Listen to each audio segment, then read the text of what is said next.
Som. Agora sim, boa noite. Boa noite. A graça e a paz do nosso Senhor e Salvador Jesus Cristo. Amém? Amém. Irmãos, nosso irmão Estevão começou uma série intitulada Uma Vida que Agrada a Deus e nós estamos refletindo especificamente em Romanos 12. Então você pode deixar a sua Bíblia aberta, você pode acompanhar a nossa televisão. É um texto bem conhecido, um texto que a gente tem buscado memorizar e um texto que a gente vai refletir nessa noite. Romanos 12, especificamente o verso 2. Texto bem pequeno, no qual a gente vai falar um pouco nessa noite. E como tema, a gente vai estar falando hoje sobre uma vida transformada de dentro para fora. A ideia aqui é que é possível viver a vontade de Deus, mas que para viver essa vontade de Deus você precisa de uma transformação específica.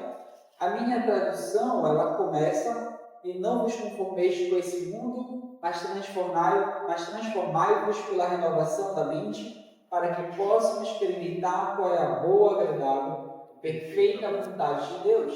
Esse é um texto que muitos de nós temos de cor. Esse é um texto que fala sobre se não se conformar, sobre ser transformado, sobre ser renovado e sobre, mais especificamente, viver uma nova vontade.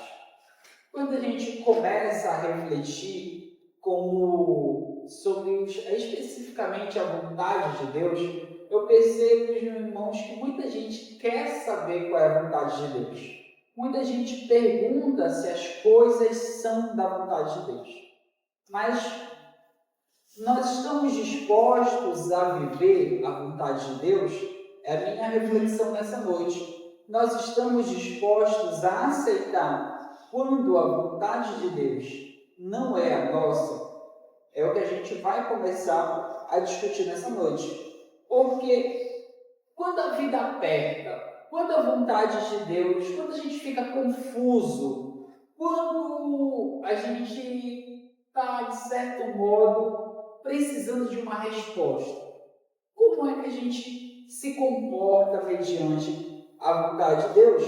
Por exemplo, várias vezes na Bíblia e no mundo a gente vê as pessoas buscarem descobrir a vontade de espíritos ou entidades, a vontade dos astros ou das estrelas, para saber que decisão tomar.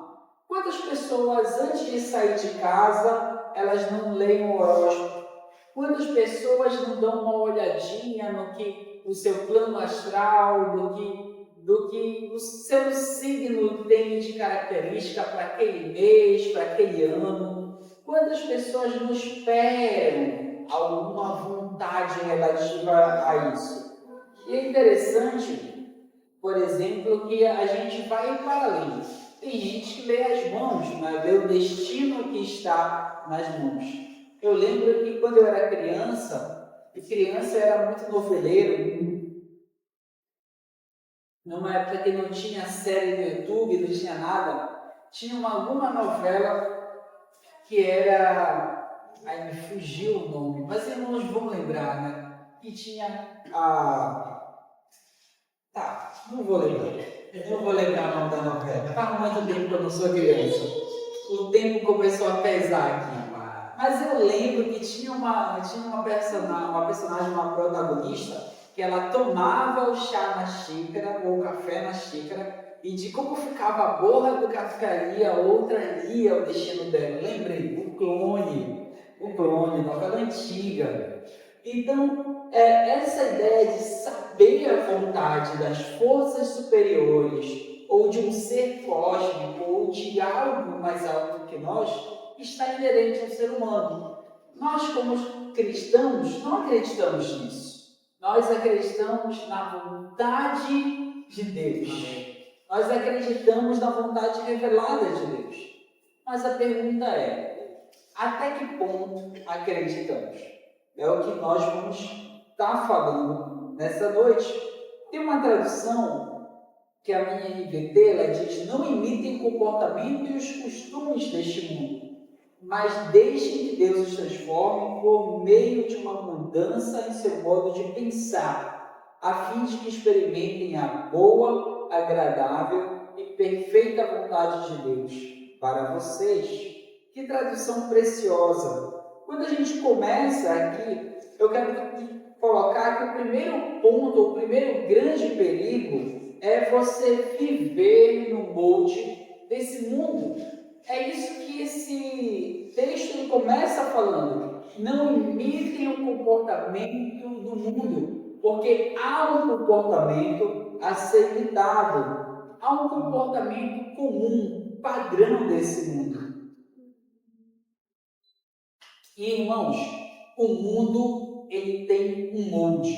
Vocês precisam entender isso. O mundo tem um molde, um jeito de pensar. O mundo tem um jeito de decidir. E se você não percebe, se você vai no automático, você acaba se moldando ou sendo moldado sem querer ou sem pensar. Por exemplo, às vezes a gente normaliza um pecado. Só porque todo mundo faz, a gente faz.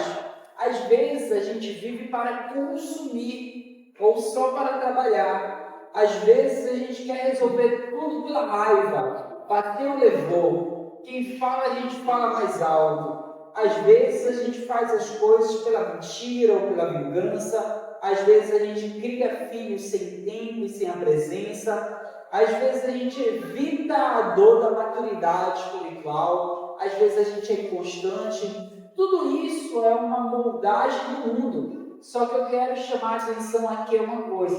O mundo ele te molda sem pedir permissão. Se nós não resistimos, nós somos deformados espiritualmente. E, irmãos, isso aqui é muito sério, porque você não precisa fazer algo ativamente para ser moldado por esse mundo. Basta você seguir o fluxo. Há uma frase, acho que é atribuída ao C.S. Lewis, que ele fala que o caminho para o inferno é como você descer uma ladeira devagar, vagarosamente. Não é bruta. Eu lembro que por um bom tempo eu vim para a igreja de bicicleta. Já falei isso para os irmãos. E aí eu morava lá na Tapanã, vinha para Marcélia da Garupa, e a vida para cá era sempre mais difícil. Chega bem ali, tem uma subida grande, íngreme, e eu vinha com muita força. Agora a volta já é mais tranquila. Porque quando você pega ali e começa uma descida, não é uma descida tão abrupta, é uma descida daquela que você está na bicicleta e você descansa, só espera, só vai tranquilamente. A ideia aqui é que o se conformar com esse mundo é isso. É algo que você descansa na bicicleta e segue a descida. Você não tem aquele susto, mas quando você vê, você já está se comportando como o mundo diz. É por isso que é preciso não se conformar. É por isso que é preciso de um comportamento ativo. É por isso que é preciso de uma transformação que vem de Deus. É por isso que a gente começa a olhar aqui, mas ele fala, mas deixe que Deus os transforme, mas deixe que Deus realize uma mudança, ou deixe que Deus modifique o modo de, ou melhor, por meio de uma mudança do modo de pensar. Irmãos, aqui a gente não está falando de um comportamento que é só maquiagem.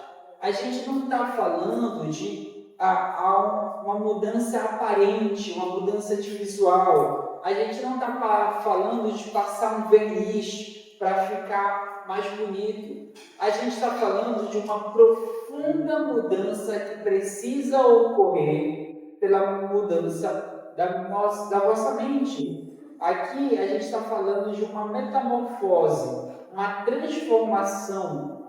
E essa transformação, ela precisa ser real. Aqui, salvo engano, a palavra usada aqui é metanoia, né? Uma mudança de mente. Uma vez eu li um livro que o autor ele trazia uma ilustração para esse tipo de mudança. Às vezes, um cristão ou uma pessoa que se converte a Jesus, ela pode sofrer uma mudança aparente, mas ela não sofre uma mudança de essência. Então, vou dar um exemplo. Imagine que você tem a água ali no estado líquido. Esse autor ele argumentava que às vezes você pode transformar ela no estado sólido. Ela aparentemente mudou, mas a composição ainda é a mesma. Você pode estar com uma forma diferente, mas ela é capaz de voltar ao que aconteceu anteriormente. Uma outra analogia é quando Jesus transforma a água em vinho. A partir daquele momento, era uma mudança química naquele milagre. Não era possível o vinho voltar a ser água. O autor descreve a conversão como exatamente isso. Uma mudança tão profunda que não é possível você voltar ao anterior. Não é possível você voltar ao antigo modo de viver ou de pensar. Aqui a gente observa, irmãos, que Deus quer transformar seus filhos.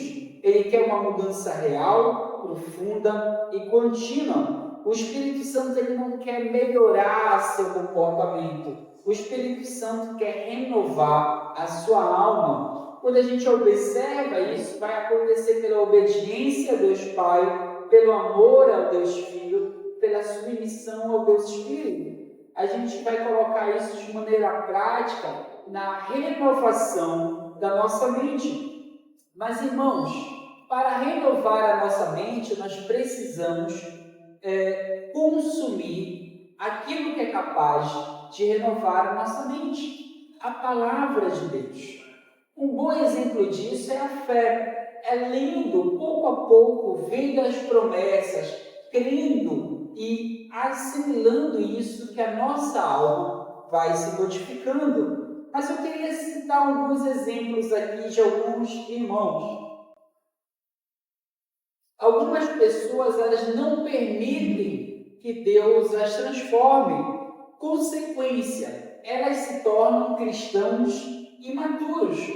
Irmãos, a imaturidade é um grande perigo. Às vezes nós pensamos que não há problema ser um cristão imaturo. Não há problema ser alguém que não avança. Mas a imaturidade ela traz um grande risco para a sua vida. Um bom exemplo é uma criança. Se você olhar um bebê, tudo que ele quer agora. Tudo que ele quer é para já. Ele não calcula muitos riscos, ele é ansioso. Ele quer só o que ele gosta e do jeito que ele quer. Quantas vezes você já não viu uma criança se jogando no chão porque ela ouviu um não? Porque não é o que ela quer, porque não é do jeito que ela quer. Mas quantas vezes esse não já não salvou a vida do seu filho? Às vezes eu olho para minha filha, ela quer descer a escada lá na frente de casa. Se eu solto ela, ela se joga, mas a queda ali é muito perigosa. Às vezes a gente observa isso.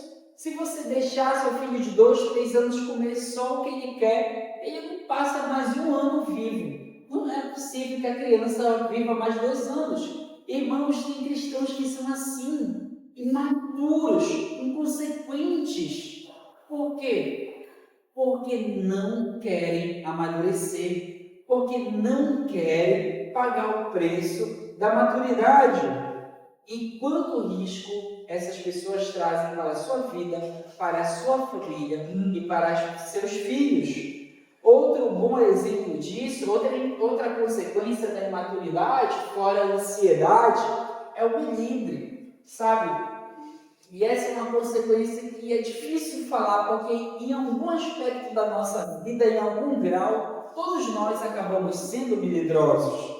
Mas há pessoas que são emocionalmente instáveis, emocionalmente maduras, emocionalmente melindrosas, muito parecido com uma criança. Quando nós temos um filho pequeno, esse filho tem a impressão de que tudo gira ao redor dele. e quando as coisas não giram ao redor dele, então ele faz uma birra. É por isso que às vezes crianças pequenas saem cortando a conversa de todo mundo e você tem que lembrar para ela, olha, papai está conversando, mamãe está conversando. É por isso que às vezes criança acabou a comida dela, quer com o colega, não tem esse senso de que é do outro, ou faz uma birra porque queria o pedaço que o outro pegou. Mas nós entendemos, irmãos, são crianças, vão aprender, estão aprendendo. Mas o que dizer de alguém que tem 5 anos de igreja?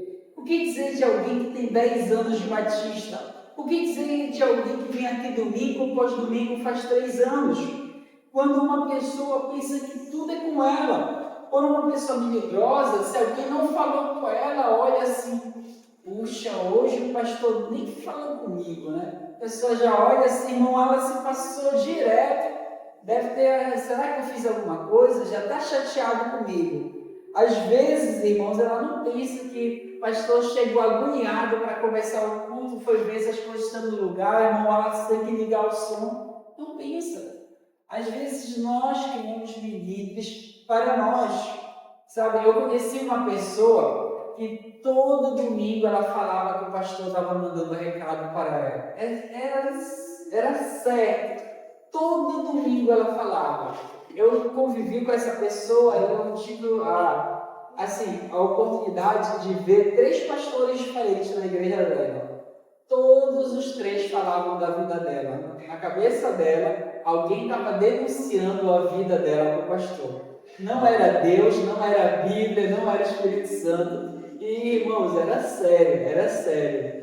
Eu achava isso impressionante. No 3º pastor, eu olhei assim, uma pessoa assim, não tem jeito. Não tem jeito. Porque Deus fala, a Bíblia fala, e o que ela pensa? Tem que me arrepender? Não. Ela pensa, alguém está passando o meu relatório para o pastor. Assim, irmãos, é muito difícil. É muito difícil. Eu sei que esse tipo de coisa não acontece aqui na Nova Vida. 3º ponto ainda de uma pessoa imatura, a inconstância. Ela começa e não termina. Ela fala, pastor, agora eu vou ser crente de verdade. Não quero mais ser crente, pastor. Ela fala, pastor, agora vai. Pastor, eu não sei se ainda é a hora. Ela fala, pastor, esse ano eu vou fazer a leitura bíblica. Peguei a folha lá que o irmão Estevão me deu. Pastor, eu só li um dia. Irmãos, tem gente que é assim, não é? Uma pessoa inconstante não tem força para batalhar espiritualmente, porque ela espera o tempo todo que alguém venha salvá-la. Ela espera o tempo todo um milagre. Ela espera o tempo todo uma intervenção. Por quê? Porque ela não quer pagar o preço da maturidade. Tiago, e a gente acabou de ler Tiago diz, semelhante pessoa não alcançará nada da mão de Deus. Quando eu olho isso, irmãos, eu penso que a gente tem que dar um jeito na nossa vida. Né? Sabe aquele texto, quando o pai ou a mãe fala, olha, eu não vou te dar mais nada. É assim que o texto está aqui. Deus está falando, eu não vou te dar mais nada até tu decidir a tua vida. Precisa decidir. Irmãos, a insensatez, a tolice, ela não é neutra. Ela cobra um alto preço, ela cobra caro. Quantas vezes a gente faz burrada na nossa vida? Não deveria ter feito isso. Cobra caro. Às vezes você pensa que tem tempo, mas o tempo está passando e você está brincando com Deus. Tempo que vai semear amargura na tua vida, tempo que vai semear infelicidade, tempo que vai semear consequências para os seus filhos. O que vai acontecer se seu filho chega à adolescência e começa a fazer o que você faz? O que vai acontecer se seu filho tem a mesma vida espiritual que você? Irmãos, muitas vezes as pessoas não fazem o básico da vida cristã, mas saibam que seus filhos crescerão e se eles tiverem a mesma vida espiritual que vocês, eles podem pagar um alto preço. O tempo que você resiste à mudança da mente é tempo de consequências que às vezes são irreparáveis para a vida. Irmãos, às vezes a gente não tem tempo de corrigir. Às vezes a gente não tem tempo. A gente age como se tivesse todo o tempo do mundo, mas a verdade é que às vezes o nosso tempo logo acabará. A gente precisa entender que quando Deus muda o jeito que nós pensamos, a nossa vida começa a mudar. E o terceiro ponto que eu quero falar é que uma vida que agrada a Deus é uma vida capaz de experimentar a boa, agradável e perfeita vontade de Deus. Amém. Irmãos, nosso Deus é piedoso. Nosso Deus é piedoso. Sabe? Eu quero que você pense nisso. Hoje, a Maria estava com dificuldade de dormir e ela chorou muito no berço. E aí eu fui lá acalentar ela. E ela está com temperatura quente, né? Porque a gente está gripando lá em casa, a Marcélia, a Maitê já não estão tão bem. E aí eu peguei a Maitê, coloquei ela no colo e ela chorando muito. Acalentei, cantei. E eu só fico pensando nisso. Se eu que sou mal, quero coisas boas para ela. Imagine seu Deus. Eu orei pela vida dela, eu abracei, eu fiquei pensando que Deus é um Deus bom e a vontade dele não é pesada, ela é boa, perfeita e agradável. Deus não é um Deus cruel que quer te castigar. Deus não é um Deus sádico ou mau que quer te punir. Deus tem uma vontade para você, uma vida para você, que ela é boa, mas você precisa querer viver uma vida agradável ao coração de Deus. Você precisa querer obedecer no tempo de hoje a Deus. Você precisa ter as suas decisões guiadas pela palavra de Deus. E, irmãos, não adianta falar que está bem com Deus se a nossa vida está uma bagunça. Não existe isso. A nossa mente não mudou se a gente não consegue viver de modo digno da nossa vocação. Não existe. Eu estou vivendo para Deus, mas eu não quero obedecê-lo. Eu estou vivendo para Deus, mas eu vivo em imoralidade. Eu estou vivendo para Deus, mas eu vivo em briga, em contenda. A nossa vida não mudou. É aqui que a gente precisa entender que uma renovação da mente muda quem nós somos. E se ela de fato mudou quem nós somos, então nós obedecemos. E só assim somos capazes de experimentar a boa, agradável e perfeita vontade de Deus. Aquele que é inconsequente, aquele que é imaturo, ou aquele que é rebelde, não provará as bênçãos da mão de Deus, nem a maior de todas as bênçãos, que é a sua presença. Quando a gente observa isso, a gente observa que a gente precisa deixar o peso do pecado, e não só o peso do pecado, a gente precisa deixar de amar a tolice, amar a insensatez, a gente precisa afastar essas coisas de lado e pagar o preço da renovação da mente. Paulo nos ensina que não é o mundo, não é o ambiente, não é esse século, não é o nosso grau de instrução, não é aquilo que nós desejamos, não é isso que define um cristão. O que nos define não é o mundo, as circunstâncias ou mesmo o ambiente, para resumir. É o Espírito de Deus que nos transforma. É a metanoia que acontece e aí nós estamos vindo a ser outra coisa, filhos de Deus. O João vai nos falar que a todos aqueles que creram, deu-lhes o direito de serem chamados filhos de Deus, porque não nasceram da vontade humana nem de sangue, mas nasceram de Deus, nasceram do Espírito. Irmãos, nós precisamos entender que precisamos cumprir a vontade de Deus. Para concluir, o que você sabe que é da vontade de Deus, mas não está fazendo, está adiando, o que você não tem permitido que Deus transforme, o que você tem resistido. Sabe, quando o Espírito de Deus renova a nossa mente, a nossa vida passa a agradar o coração de Deus. Ponto. Se a minha vida desagrada a Deus, eu não sou espiritual, eu não sou renovado. Por vezes, nós devemos questionar se somos mesmos filhos. É essa atitude que nós devemos fazer. Sei que isso é duro. Por outro lado, há uma vontade boa, agradável e perfeita nos esperando, pronta a mudar nossa vida, nosso caráter e a nos dar muito mais do que qualquer coisa que nós possamos abrir mão por ela. Que nós possamos, nessa noite, nos firmar em Deus e saber que Ele quer transformar nossas mentes e corações. Vamos orar juntos. Senhor Deus,